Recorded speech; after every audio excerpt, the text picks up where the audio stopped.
A paz do Senhor, meus irmãos. Eu estava fazendo uma live, mas deu problema aqui na minha internet e não deu para me concluir. Então eu resolvi gravar esse vídeo para aqueles que estavam acompanhando e têm interesse. Nós estávamos falando como poderemos vencer em tempos de crise. E nós lemos a palavra de Deus em 2 Timóteo, no capítulo 3, do versículo 1 ao versículo 17. E depois nós lemos no capítulo 4, versículo 1 até o versículo 5. E estávamos a meditar. Nós sabemos que nós estamos vivendo dias difíceis. É como o apóstolo Paulo começa o capítulo 3, ele diz: sabe, porém, isso, que nos últimos dias sobrevirão tempos difíceis, tempos trabalhosos. E nós estamos vivendo isso hoje. As pessoas estão em suas casas, limitadas por conta de um vírus que se espalhou pelo mundo, desestruturou a vida de todo mundo, mudou a nossa rotina.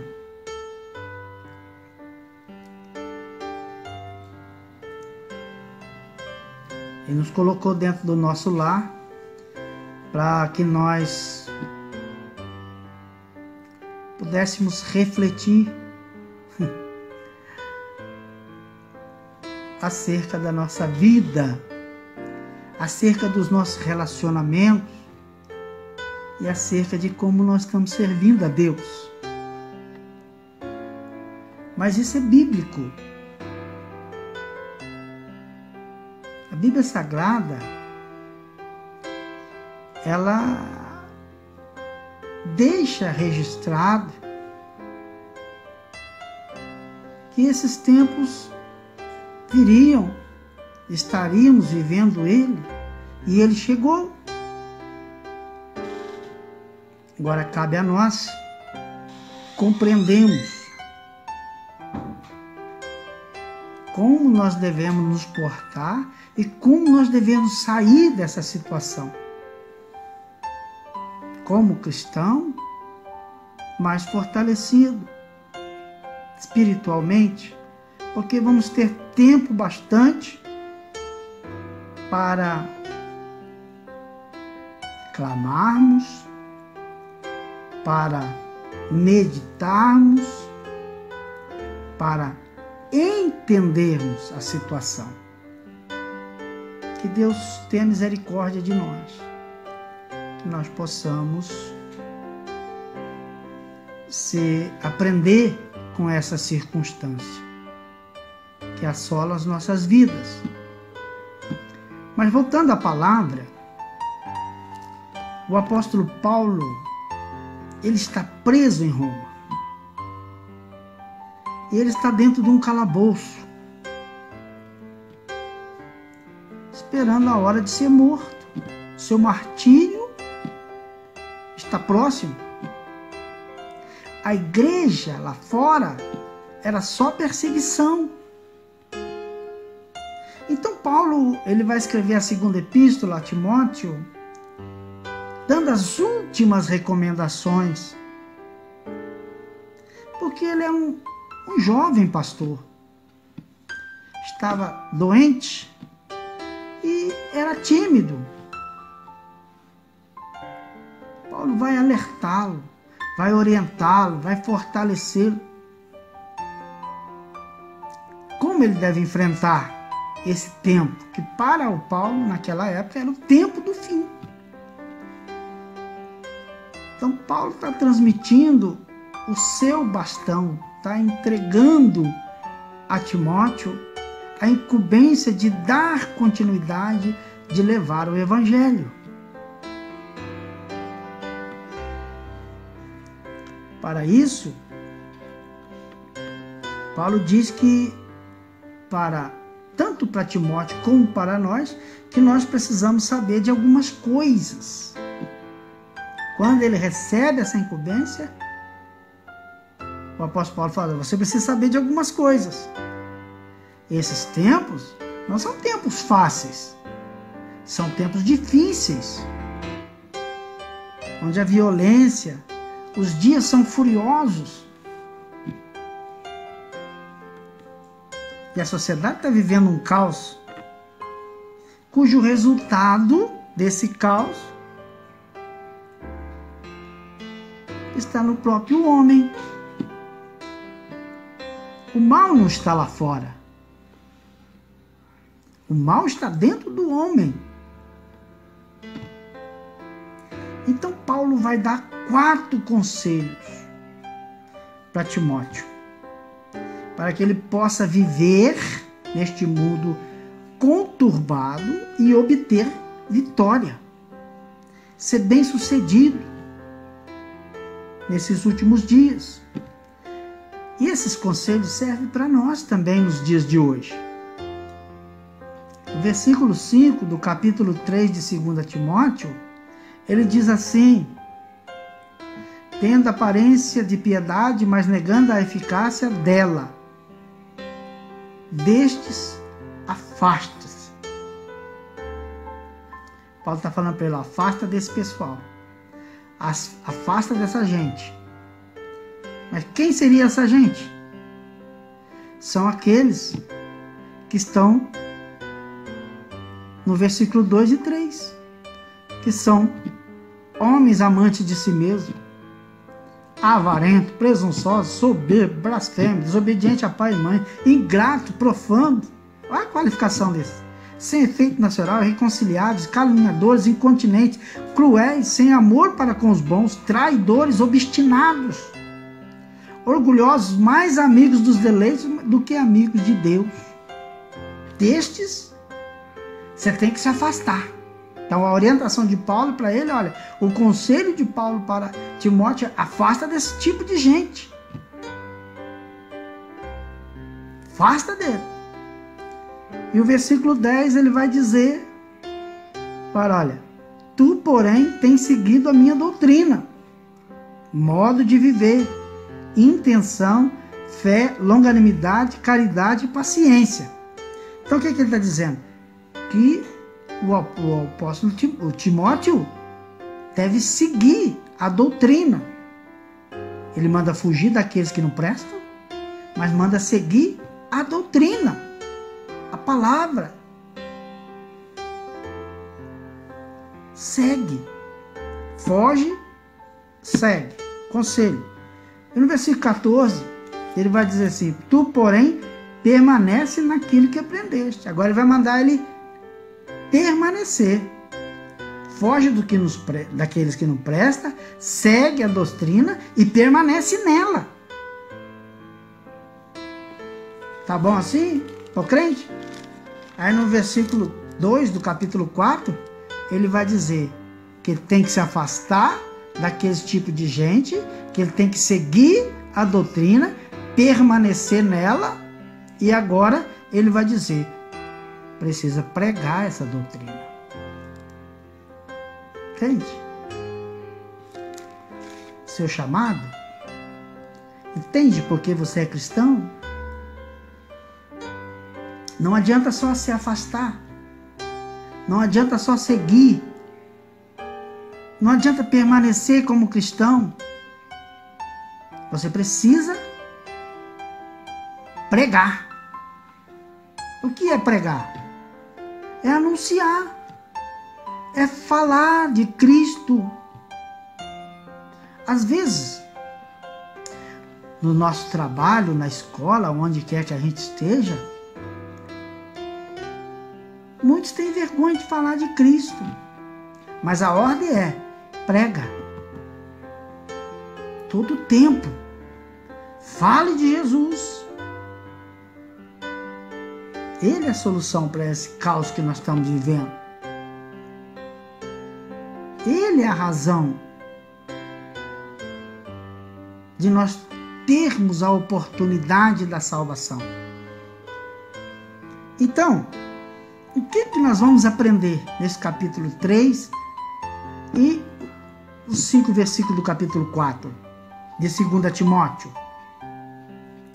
Primeiro ensinamento que nós aprendemos e que temos que fazer é fugir desse espírito que marca esse tempo de hoje. Olha,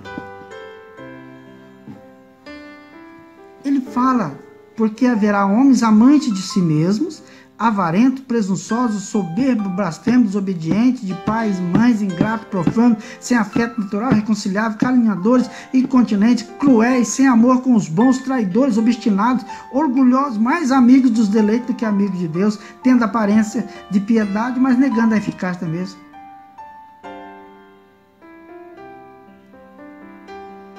Fugir desse espírito, desse mundo.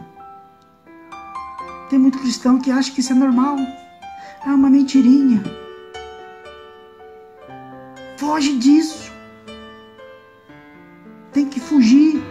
Esse espírito marca esse tempo. Hoje parece que a verdade já não é mais verdade.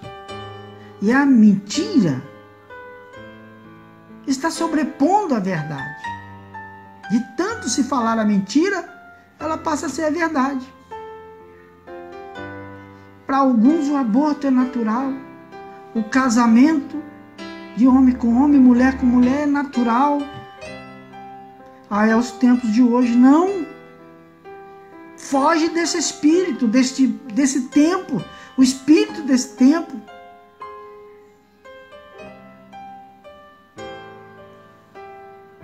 Por que o mundo está arruinado?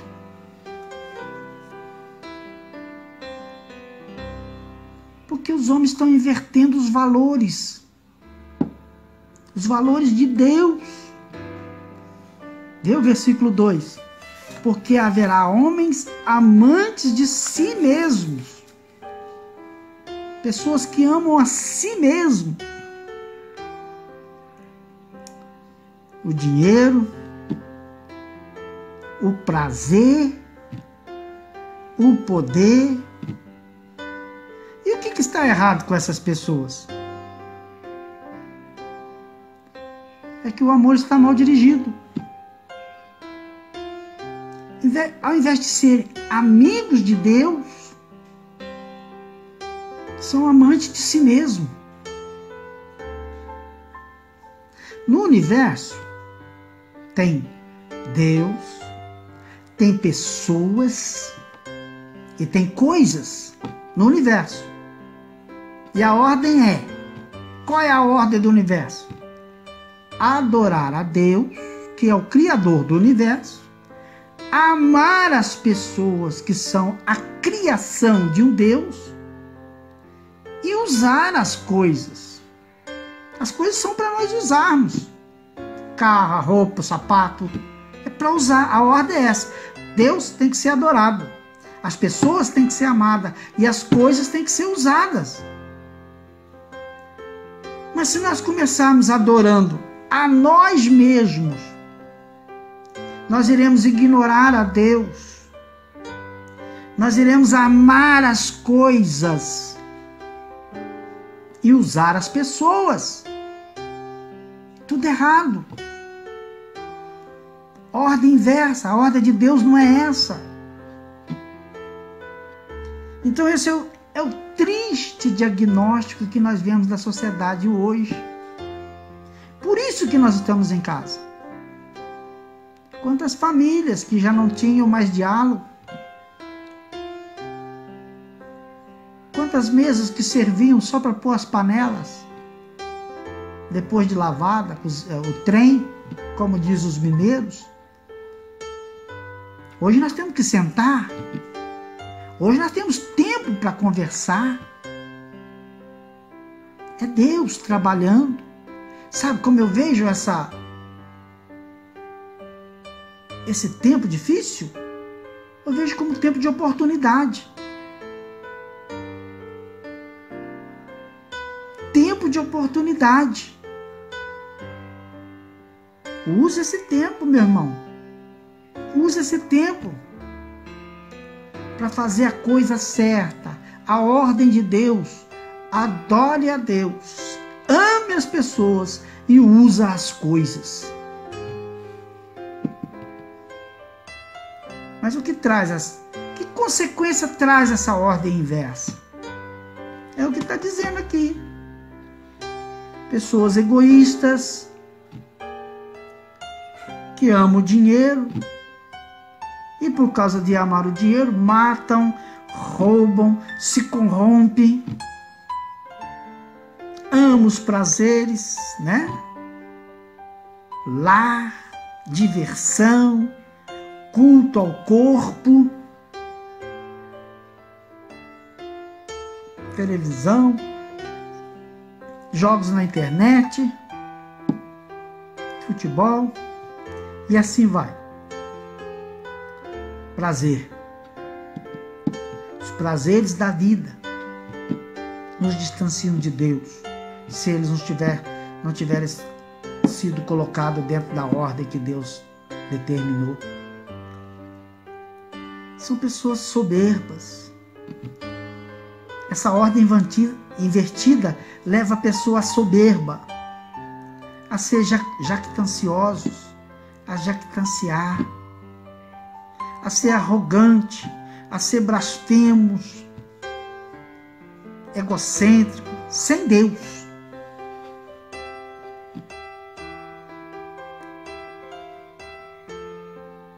E a desestrutura da família? O que falar? Quando essa ordem é invertida, adorar a Deus, amar as pessoas e usar as coisas, quando essa ordem é invertida, há desestrutura dentro da família. E o que acontece na família? Filhos desobedientes, ingratos, desafeiçoados, e por aí vai. Quantos casamentos já foram destruídos? Por conta de quê? A desestrutura familiar.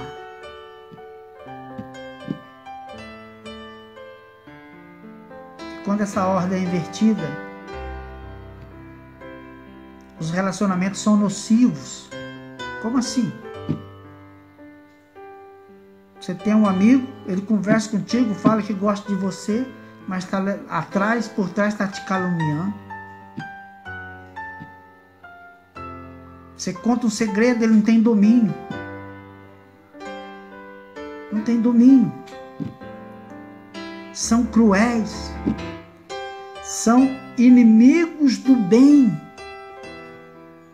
Traidores.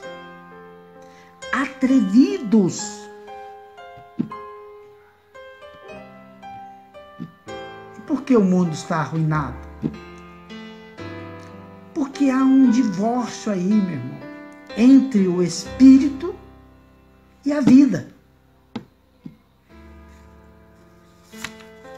Como assim? O exterior sem interior. Palavras sem vida. Fé sem obras. As pessoas, a maioria, são religiosas só. Estão dentro da igreja, mas são religiosas. Porque os valores estão invertidos. A ordem de Deus está invertida. O que rege o universo está inverso. Então as pessoas frequentam a igreja, mas não mudam a sua vida. Cresce em número. Você olha para a igreja cresce em número, mas não em compromisso. Tem carisma. Eu gosto daquela igreja, eu gosto daquele pastor, eu gosto de ir lá, mas não tem caráter. Tem bastante gente lá, tem um bom número, mas lá não tem vida. O ajuntamento está cheio, mas está cheio de iniquidade. O pecado está ali no meio. Aí a palavra de Deus vai dizer que são como Janes e Jambres, o mágico, que se opuseram a Moisés. Isso está registrado em Êxodo 7, no capítulo 7, versículo 11 e 12. Moisés chegou diante de Faraó, fez a mágica e eles também fizeram. Eles imitaram os milagres de Moisés. Daí você vê, Satanás é um imitador, meu irmão. Ele tenta imitar Deus, mas o seu poder é limitado. Então o que nós devemos fazer? Nós devemos fazer o que está escrito no versículo 10 ao 12. Tu, porém, tens seguido a minha doutrina, modo de viver, intenção, fé, longanimidade, caridade, paciência, perseguições, aflições, tais quais me aconteceram em Antioquia, em Icônio e em Listra. Quantas perseguições sofri e o Senhor de todos me livrou. E também todos os que piamente querem viver em Cristo Jesus padecerão perseguições, mas os homens maus e enganadores irão de mal a pior, enganando e sendo enganados. Então veja, o que fazer então? Primeiro, seguir o exemplo daqueles que andam com Deus. Timóteo estava rodeado de falsos mestres. E ele devia seguir o exemplo fiel de Paulo. Paulo era o seu modelo. Quem tem sido o seu modelo, meu irmão? Será que o seu líder, ele é modelo para você? O que ele prega, ele faz? O que ele prega, ele vive? O que ele fala é o que ele vive? Ou ele só fala para vocês e para ele não serve?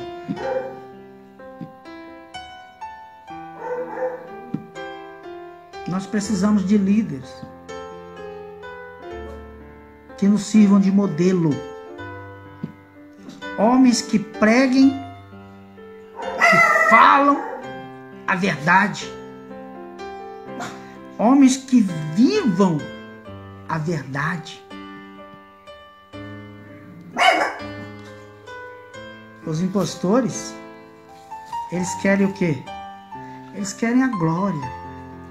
Eles não querem sofrimento. Eles querem holofotes. Não querem abnegação. Eles querem aplauso. Eles não querem dor. Eles promovem a si mesmos. E o que fazer mais? Além de seguir homens de Deus, além de termos pessoas como modelo, nós precisamos permanecer fiel à palavra de Deus. Palavra de Deus. Então ele vai dizer no versículo 14, tu, porém, permanece naquilo que aprendeste e de que foste inteirado, sabendo de quem tens aprendido. Permanecer. Olha, embora no meio evangélico existe muita literatura, existe bíblias de estudos para se escolher, livros, comentários, tantas coisas teológicos existem, mas nós estamos vivendo uma geração de analfabetos da Bíblia, pessoas que não têm firmeza, correm atrás das novidades, não examinam a palavra de Deus, não tem raiz, raízes. Não tem. E não tendo raiz, não tem compromisso. A luz do interior deles é mais importante que a palavra revelada. As emoções estão no trono. A razão já foi destronada. Buscam a salvação, não o Salvador. Não, eles não querem nada com o Salvador, eles querem a salvação. A maneira deles, do jeito deles. Eles querem a bênção, as bênçãos. Mas não o abençoador. Querem as dádivas, mas não o compromisso. Deus só me dá, mas eu não tenho compromisso com o Senhor, não. Eu só quero receber. Venha a nós o vosso reino. E a vontade de Deus, meu irmão, fica onde? Na sua vontade? Não, tem que ser na vontade dele. Senão não tem jeito. Não dá. Então, no versículo 13, nós vamos ver que esses falsos mestres, eles não têm estabilidade. Ou seja, eles são instáveis. Eles não têm estabilidade. Eles são instáveis. Por quê? Veja por aí, como tem por aí. A busca de novidades. Né? O que eu vou levar para a minha igreja hoje? O que eu vou levar? Eu tenho que ter uma novidade para me prender o crente na igreja. Vive de campanha em campanha. Vive de campanha em campanha. São pessoas que não têm estabilidade. Nada é permanente. É preciso inventar novidade para o povo.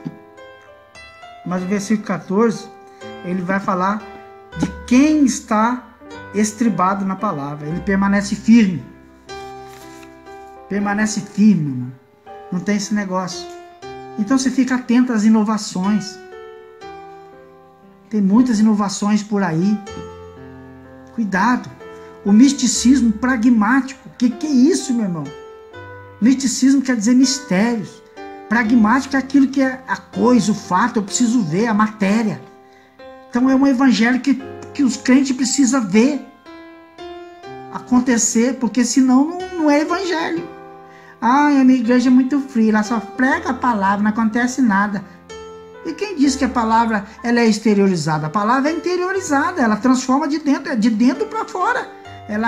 E o ouvir vem pelo ouvir e ouvir a palavra de Deus. A palavra entra no ouvido, vai no coração, transforma a sua vida. E a sua transformação é de dentro para fora. Não é exteriorizada. Rodar, pular, subir na parede, mostrar espiritualidade. Não, está errado. Então existe muito misticismo pragmático nos dias de hoje. Eu preciso ver. A fé dele precisa ser demonstrada através da matéria, dos olhos. Os olhos têm que ver. E sem falar do liberalismo teológico. Venha como está e fica pior do que está. Não tem mudança nenhuma. Entra fumando, sai fumando. Entra prostituindo, sai prostituindo. Continua prostituindo e está tudo certo.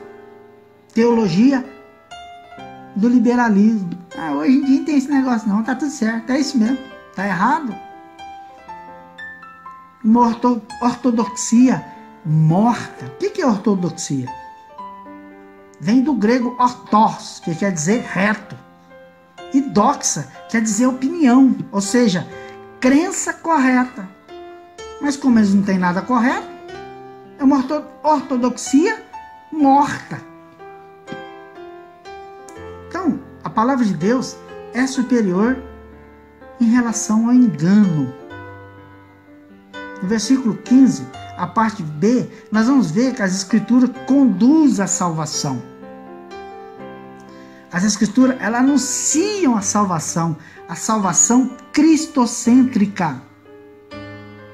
As escrituras são de origem divina, por isso ela é infalível, inerrante e suficiente. Então você não precisa de coisa, de novidade, você precisa só da palavra. Ela é suficiente. Ela vai tratar das condutas, ou seja, da doutrina das nossas condutas, né? Então ela vai ensinar a doutrina certa, repreender o que não é certo, corrigir para se tornar certo. E a educação da justiça é o quê? Permanecer naquilo que é certo. E o que fazer nesses últimos dias? Pregar a palavra com urgência.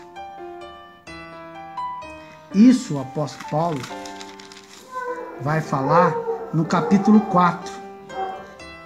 Então ele vai trazer aqui a base da sua exortação. Ele vai mostrar. A exortação é: vai chegar o dia da prestação de contas. Jesus vai voltar. E Jesus vai julgar as nações e a igreja. A igreja lá no tribunal de Cristo. Não é um julgamento para a perdição, mas é um julgamento das obras. Uns vão receber galardão e outros só a salvação. É no tribunal de Cristo. Vai julgar os obreiros, vai julgar todos nós. A colocação do plumo vai chegar o dia em que o plumo será colocado em nós. E a pergunta que fica é: nós estamos fazendo o que ele mandou? Hein? Porque ele vai dizer no versículo 3 e 4 do capítulo 4 que a tendência do homem, é o misticismo. É buscar os mistérios, buscar as coisas diferentes. Por isso que ele vai dizer que eles não vão suportar a verdade, correrão atrás de novidade, né? Sentirão coceira nos ouvidos, terão fome de novidade, correrão atrás de bênção, não do abençoador, atrás dos mestres das novidades. Hein? Quantas pessoas crentes não idolatram o seu líder? Ah, vou lá ver com o líder, vou lá atrás dele, ele é um homem de Deus. Aí só está trazendo novidades, só coisa que tem que trazer a palavra. A igreja que não tem palavra é uma igreja morta. Ela não tem vida. Só. Mas tem barulho. Mas não tem vida. A abelha também faz barulho. Mas não tem vida com Deus.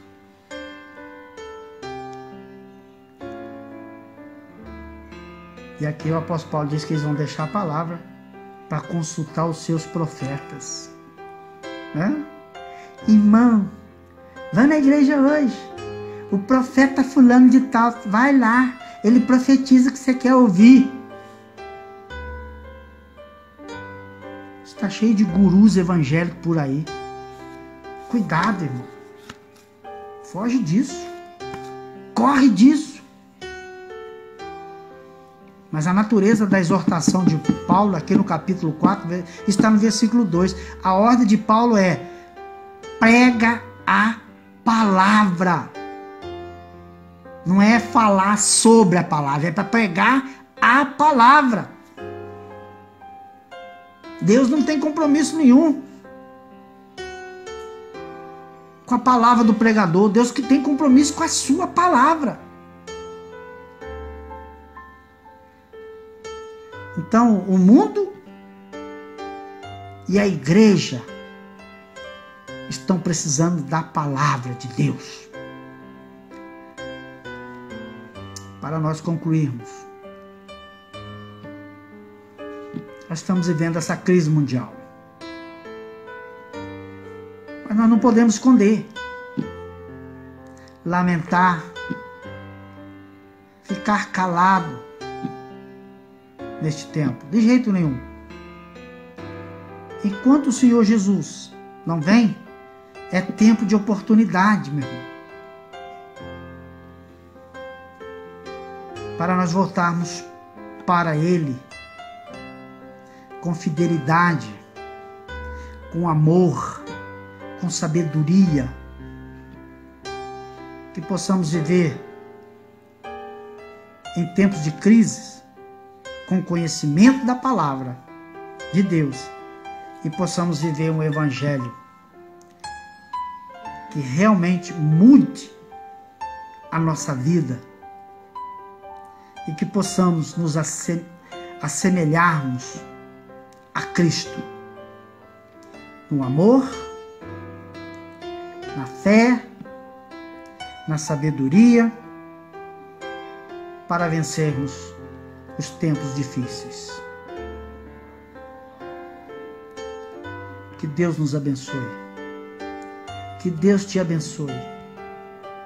Que esse momento de crise, que esse momento de turbulência não venha abalar a tua fé, mas que venha fortalecer, porque Jesus te ama e Ele vem nos buscar. A paz do Senhor a todos e que esta palavra fique no seu coração. Vivamos o Evangelho verdadeiro. Só assim teremos vitória nesses tempos turbulentos que nós estamos vivendo. Fica com Deus. Que Deus abençoe a sua família, no nome do Senhor Jesus. Amém?